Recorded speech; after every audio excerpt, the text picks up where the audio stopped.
komischer Hund sagt, ich habe seine Waffe geklaut, oder? Hallo, 2 Pfeilsteine liegt am Boden. Hey, Habibi, wie geht's dir? mir geht's gut, Mann. Tipptopp, tipptopp.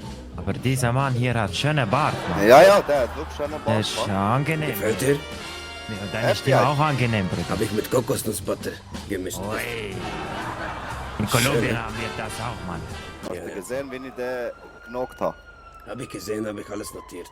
Ja, der Fall ist voll gut. Aber hast du gesehen, dass er zuerst geschlagen hat? Ja, ich habe das gesehen. Ja, das ist super. Das ist doch sehr gut.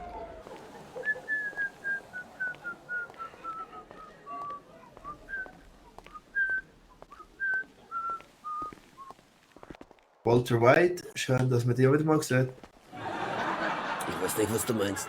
Walter Heisenberg, hä?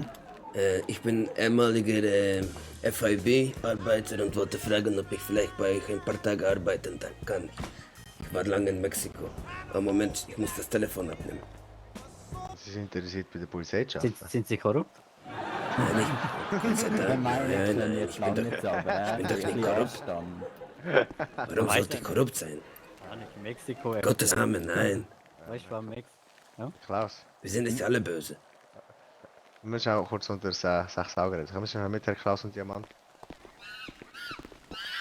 Geht's dir gut? Ja, ich war ein bisschen müde. Wie heißt du? Bier Wie ist dein Name? Mein Name ist Damien Gut. Freut mich, Damien. Freut mich. Du bist der? Picasso. Verstanden, ja. So, Hermano, wie kann ich dir helfen? Ich wollte fragen, ob ich einen Tag schnuppern kann bei euch. Schnuppmöglichkeit haben wir bei uns nicht. No? Ah, das ist schade, ja. Aber Sie können sich gerne bewerben bei der Polizei, falls Sie Interesse haben, bei uns bei der Polizei zu arbeiten. Ja, weißt du, ich wollte nur sehen, wie das läuft bei euch, so einen Tag oder so. Das geht so nicht, nein. Das ist sehr schade. Ja, das ist bedauerlich, ja, aber das ist Ja, auch na klar, ja. Okay, dann wünsche ich Ihnen noch einen schönen Abend. Das wünsche ich Schönen Abend noch. Ade.